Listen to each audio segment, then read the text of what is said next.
Salam sejahtera bagi kita semua.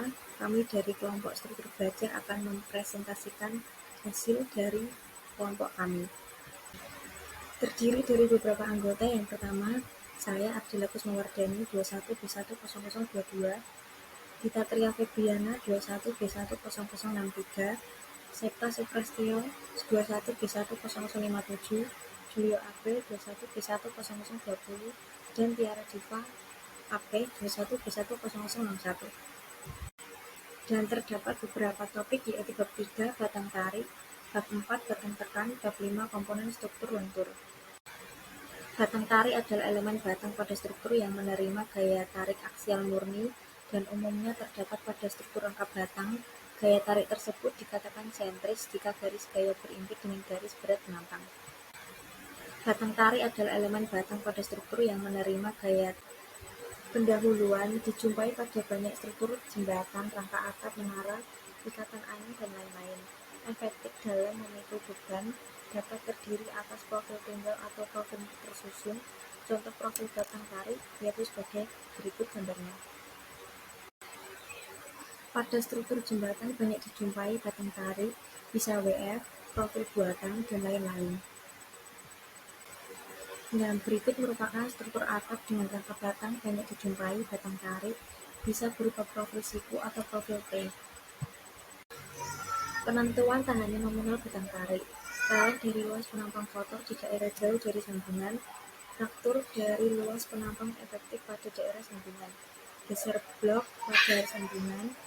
Menurut SNI 031729/2002, pasal 10.1 komponen struktur yang menerima beban tarik aksial terfaktor sebesar TU maka harus memenuhi TU kurang dari sama dengan tegangan Tn. Kondisi leleh dari luas penampang kotor. Bila kondisi leleh yang menentukan maka tenan nominal Tn dari batang tarik memenuhi persamaan Tn sama dengan Ag kali Fy, di mana Ag luas penampang kotor mm kuadrat, Fy kuat leleh material MPa. Untuk batang tarik yang mempunyai lubang, maka luas penampangnya tereduksi disebut luas neto Kn. Lubang pada batang menimbulkan konsentrasi tegangan akibat beban kerja. Perbedaannya, bila kondisi fraktur pada sambungan yang menentukan maka tekanan nominal Tn dari batang tersebut memenuhi persamaan Tn sama dengan Ae kali Fy, dengan Ae sama dengan luas penampang efektif sama dengan U kali An, yang dimana An sama dengan luas neto penampang, U sama dengan koefisien reduksi, Fy sama dengan tegangan tarik putus MPa. Dengan regangan adalah faktor tahanan yang besarnya adalah tegangan sama dengan 0,9 untuk kondisi leleh dan 0,75 untuk kondisi fraktur. Luas neto, lubang yang dibuat pada sambungan untuk menempatkan alat pengencang seperti baut atau pakai koling mengurangi luas penampang sehingga mengurangi pola tahanan penampang tersebut. Lubang yang dibuat harus 2 mm lebih besar dari baut atau pakai kolingnya. Dengan ukuran baut 24 mm, bila menggunakan baut lebih besar dari 24, maka lubang diambil 3 mm lebih besar. Luas neto penampang batang tarik tidak boleh diambil lebih besar daripada 85% luas borosnya. Menurut SNI 1729/2020, luas neto efektif, luas bruto Ag, dan luas neto sama dengan An. Komponen struktur tarik harus ditentukan sesuai dengan ketentuan pasal B43. Di sini ada efek lubang berselang-seling pada luas neto. Lubang baut dapat diletakkan berselang-seling seperti pada gambar 3.5 dalam SNI 031729/2002 pasal 10.2.1. Diatur mengenai cara perhitungan luas neto penampang dengan lubang yang diletakkan berselang-seling. Dinyatakan bahwa luas neto harus dihitung berdasarkan luas minimum antara potongan 1 dan potongan 2. Seperti di gambar di bawah ini, di mana Ag luas penampang kotor, An luas penampang neto, T tebal penampang, D diameter lubang, N banyak lubang dalam satu potongan, S dan U jarak antar lubang. Lalu ada luas neto efektif. Kinerja batang tarik dapat dipengaruhi oleh beberapa faktor, tetapi yang penting dicermati adalah sambungan, karena sambungan akan memperlemah batang tersebut. Efisiensi sambungan merupakan fungsi dari daktilitas material, jarak antar alat pengecang, konsentrasi tegangan pada lubang baut, serta shear lag. Shear lag terjadi bila komponen batang tarik hanya disambung sebagian saja. Salah satu mengatasi shear lag adalah dengan memperpanjang sambungan. Shear lag diistilahkan menjadi luas neto efektif yang dinyatakan sebagai berikut. AE sama dengan U kali AN, dengan AE luas efektif penampang, AN luas neto penampang, U koefisien reduksi, X eksentrisitas sambungan, dengan L panjang sambungan dalam arah gaya tarik. Selanjutnya ada tegangan sangat kecil pada daerah yang diarsir. Ini adalah gambar shear lag.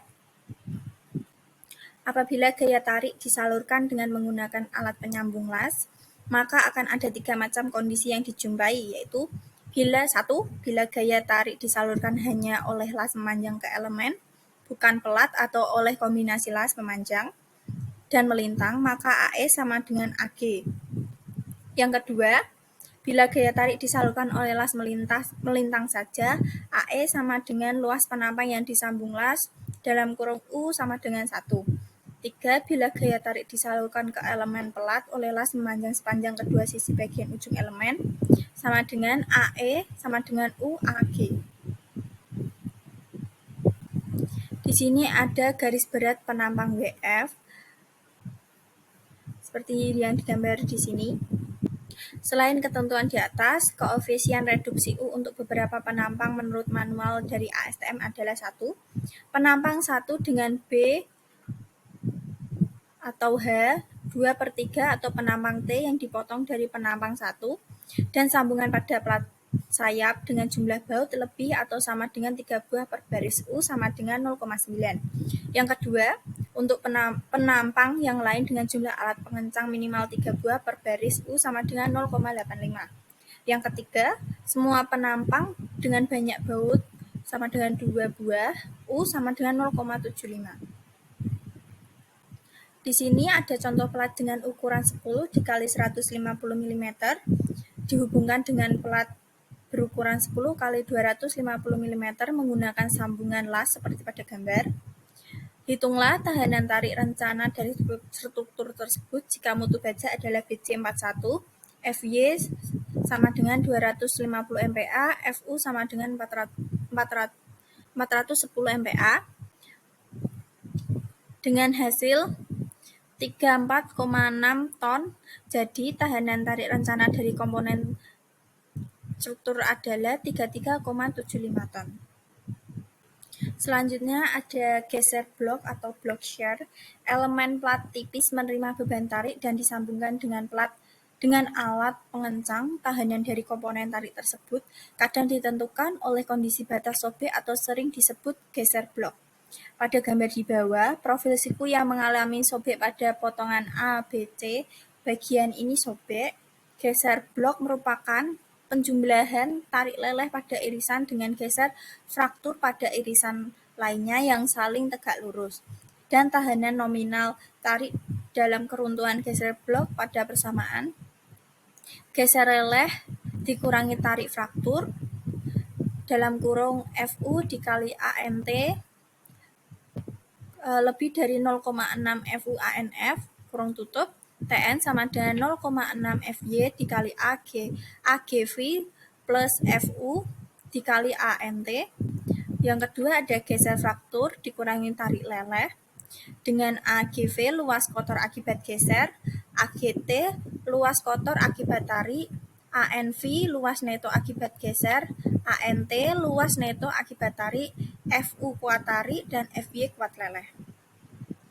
Di sini saya akan mempresentasikan tentang batang tarik. Contoh, bila rasio beban hidup dengan beban mati adalah sama dengan 3 L per D sama dengan 3. Hitunglah beban kerja yang dapat dipikul oleh profil L100 100,10 dengan baut berdiameter 16. yang disusun seperti pada gambar di bawah ini. BJ baja 37, FJ sama dengan 240, FO sama dengan 310. Jawabannya adalah sebagai berikut. Kondisi leleh, tan, agif, FJ 0,9, 1920, 240 sama dengan 41,4720 ton, dan seterusnya. Kelangsingan struktur tarik. Untuk mengurangi problem yang terkait dengan lanjutan besar dan vibrasi, maka komponen struktur tarik harus memenuhi syarat kekuatan. Syarat ini berdasarkan pada rasio kelangsingan sama dengan L per R dengan nilai diambil langsung 140 untuk batang tarik utama dan 300 untuk batang tarik sekunder. Transfer gaya pada sambungan. Pada umumnya lubang pada batang tarik digunakan oleh alat pengencang baut atau paku keling untuk mentransfer gaya dari suatu batang ke batang tarik yang lainnya. Anggapan besar alat pengencang dengan ukuran yang sama akan menyalurkan gaya yang sama sebesarnya bila diletakkan secara simetri terhadap garis netral komponen struktur tarik. Di sini ada batang tekan. Komponen-komponen struktur yang mengalami gaya aksial dengan batang-batang tekan yang banyak dijumpai yaitu kolom dan batang-batang tekan dalam struktur rangka batang. Komponen struktur tekan pada terdiri dari profil tunggal atau profil tersusun yang digabung dengan menggunakan plat kopel. Syarat kestabilan dalam mendesain komponen struktur tekan sangat perlu diperhatikan. Mengingat adanya bahaya tekuk pada komponen tekan yang langsing. Tekuk elastis Euler. Teori tekuk kolom pertama kali diperkenalkan oleh Leonhard di Euler di tahun 1744. Komponen struktur yang dibebani secara konsentris di mana seluruh serat beban masih dalam kondisi elastik hingga terjadinya tekuk. Ini ada gambarnya.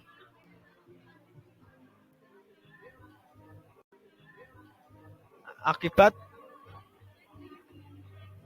terlenturnya batang tersebut, maka timbul momen lentur sekunder yang besarnya mx sama dengan pz kurung buka x kurung tutup dan seterusnya.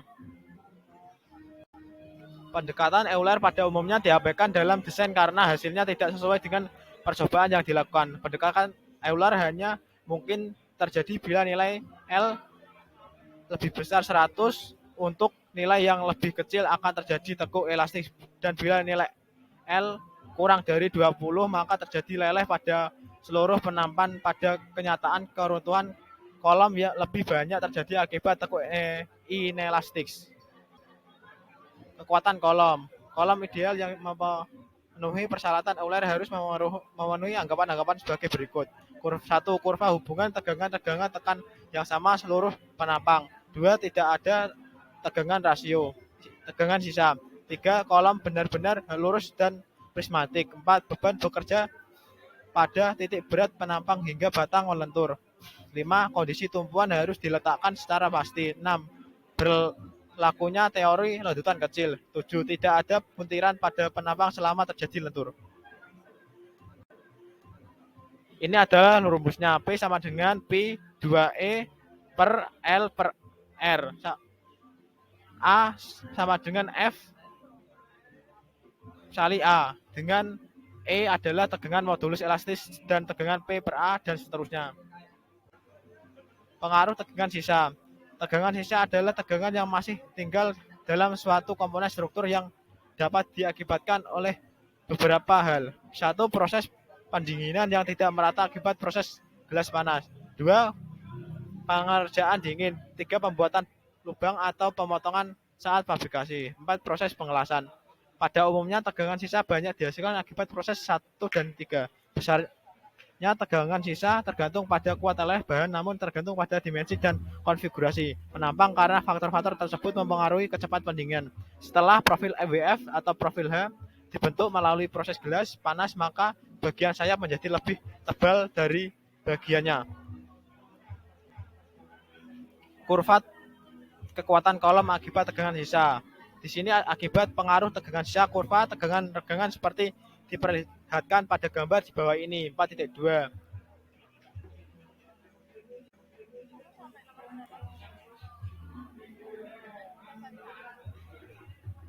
Untuk memperhitungkan efek dari nil leleh awal yang diakibatkan oleh tegangan sisa. Perhatikan satu serat pada penambang jarak X dari sumbu dengan tegangan 0 yang diakibatkan oleh lentur. Di bawah ini sumbu dengan tegangan 0. Ada jarak ke serat terluar. Pada gambar 4.3 tegangan pada serat sejarak X dari sumbu tegangan 0 akibat lentur. Maka kontribusi momen lentur dari tegangan pada satu serat adalah dm sama dengan tegangan luas lengan momen sama dengan EX DAX daripada seluruh penampang. Ini ada teori lenturan balok bawah jari-jari kelengkungan R sama dengan 1/6.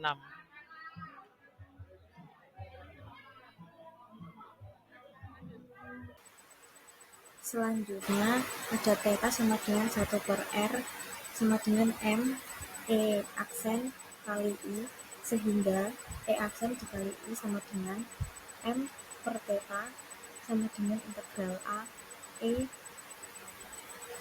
kali X pangkat 2 dA. E aksen sama dengan 1/1 integral E kali X pangkat 2 dA. Lihat kembali kurva tegangan-tegangan ideal garis putus pada gambar 4.2 untuk F kurang dari FY maka E sama dengan E, dan untuk F yang dengan FY E sama dengan 0 maka 4.15 menjadi E aksen sama dengan E per I integral A dikali X pangkat 2 dA sama dengan E I Y sama dengan I F sama dengan Pi E aksen per lambda pangkat 2.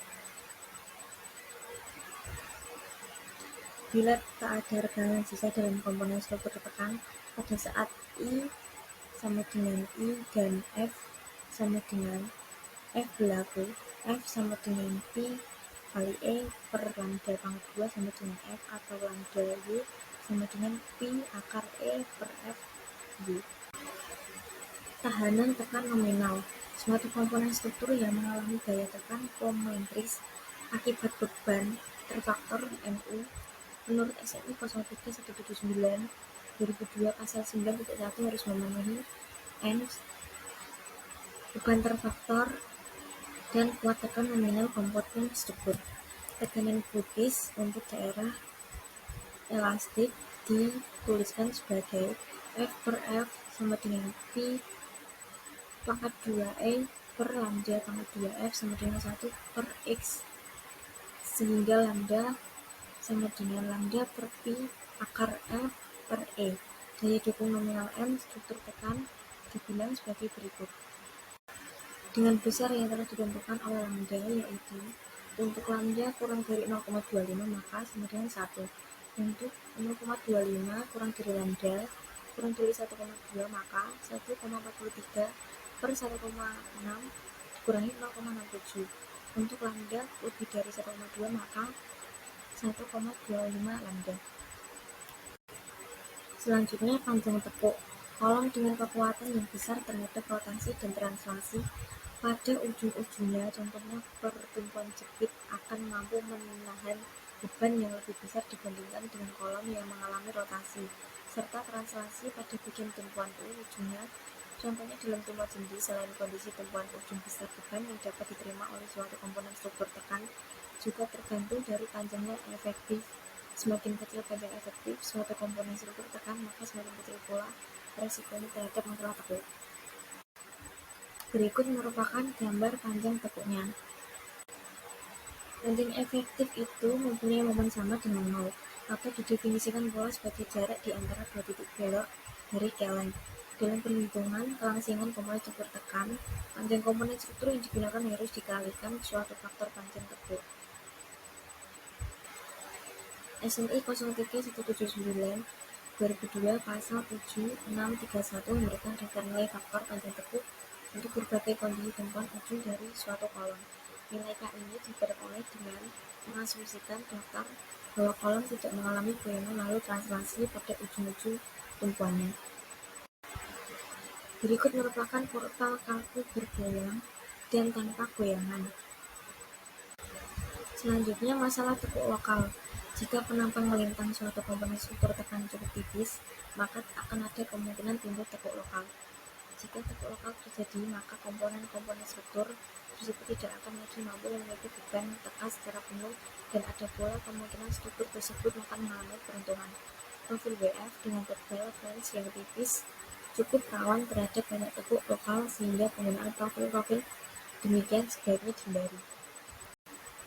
Komponen struktur tekan tersusun dari 2 atau lebih profil yang disatukan dengan menggunakan flat couple. Analisisnya, kekuatan harus dihitung terhadap sumbu bahan dan sumbu bebas bahan. Sumbu bebas bahan adalah sumbu yang memotong semua elemen komponen struktur tersebut, sedangkan sumbu bebas bahan adalah sumbu yang sama sekali tidak atau hanya memotong sebagian dari elemen komponen tersebut.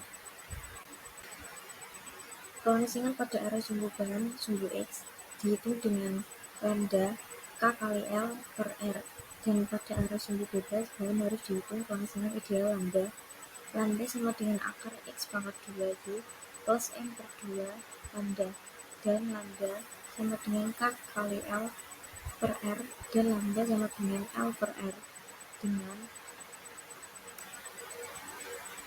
L panjang komponen struktur tekan arah X dan arah Y, K faktor panjang tekuk, R jari-jari durasi komponen struktur, M konstanta, L jarak antar pelak.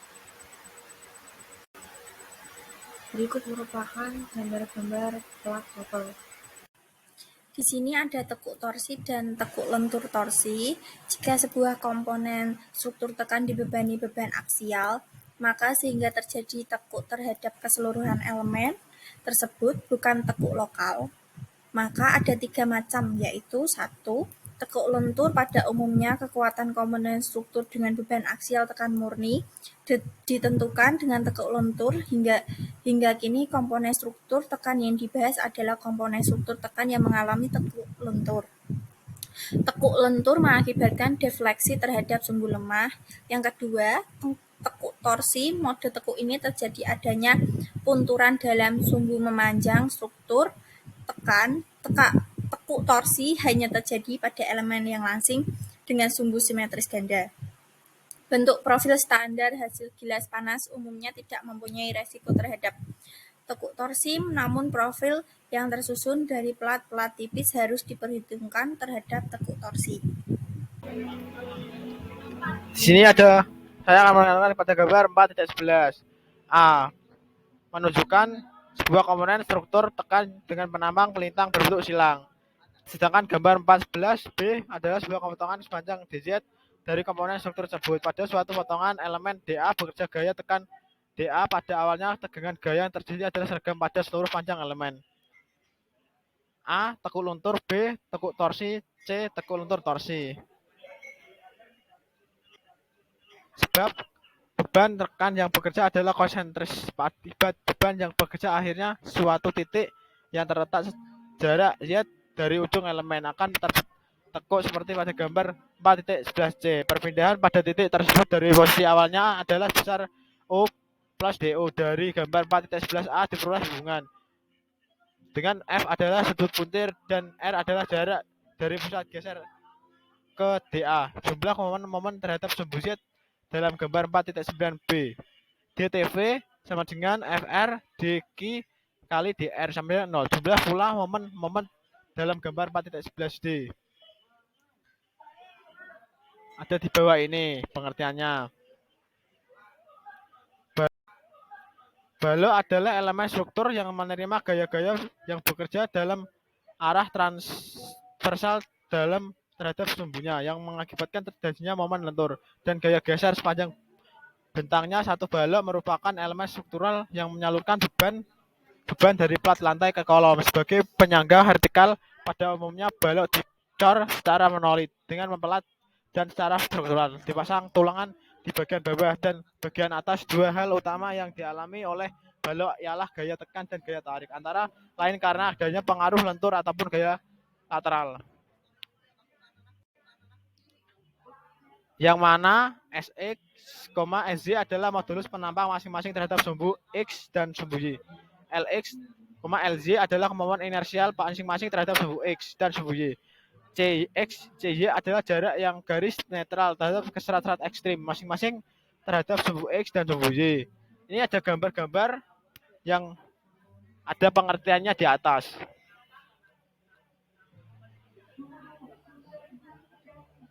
Perilaku balok terkekang lateral. Distribusi tegangan pada sebuah penempang WF akibat momen lentur diperlihatkan dalam gambar 5.2. Pada daerah beban layan penampang masih elastis, kondisi masih berlangsung dari tegangan pada serat terluar mencapai kuat lelehnya. Setelah mencapai regangan leleh terbentuk terus naik tanpa diikuti kenaikan tegangan. Ketika kuat leleh tercapai pada serat terluar, gambar 5.2b, tahanan momen nomina sama dengan momen leleh M. Jx dan besarnya adalah Mn sama dengan Mzx sama dengan Sx Fy. Dan pada saat kondisi pada gambar 5.2d tercapai semua serat dalam penampang melampaui regangan lelehnya dan dinamakan kondisi plastis. Tahanan momen nominal dalam kondisi ini dinamakan momen plastis. MP yang besarnya MP sama dengan Fj DA sama dengan FZZ. Dengan Z dikenal sebagai modulus plastis. Ini adalah gambar pengertian di atas. Desain balok terkekang lateral. Tahanan balok dalam desain LRFD harus memenuhi persyaratan MN dengan Q 0,90, MN lahanan nominal X momen lentur akibat beban terfaktor. Dalam perhitungan tahanan momen nominal dibedakan antara penampang kompak, tak kompak dan langsing seperti halnya saat membahas batang tekan. Batasan penampang kompak, tak kompak dan langsing adalah 1 penampang kompak, 2 penampang tak kompak, 3 langsing.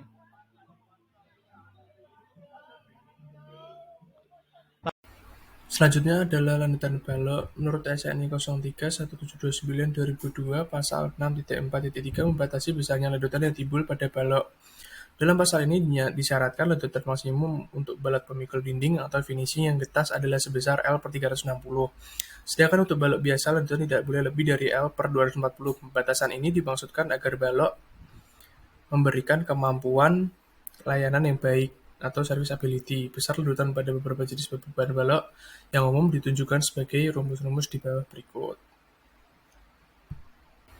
Selanjutnya adalah landasan balok. Menurut SNI 03-1729/2002 pasal 6.4.3 membatasi besarnya ledotan.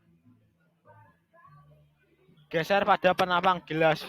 Perencanaan balok yang memiliki bentang panjang biasanya lebih ditentukan oleh syarat landutan daripada syarat tahanan. Balok dengan bentang menengah ukuran profil ditentukan akibat lentur pada balok, namun demikian pada balok-balok dengan terpendek tahanan geser lebih menentukan dalam pemilihan profil. Bila balok dikenai beban terpusat lokal. Bila balok dikenai beban terpusat lokal. Bila balok dikenai beban terpusat lokal. Bila balok dikenai beban. Teori umum lentur. Sejauh ini pembahasan hanya terbatas pada bentuk-bentuk profil simetris, sehingga rumus L sama dengan M kali DL dapat digunakan untuk menghitung regangan lentur elastik. Pembahasan berikut akan lebih memperumum kelenturan pada batang prismatis, batang yang mulai melintang. Diasumsikan pula dalam balok ini tak terjadi buntir. Cukup sekian presentasi dari kelompok saya. Jika ada kurang kata atau kesalahan kata, perwakilan dari saya mengucapkan mohon maaf dan terima kasih.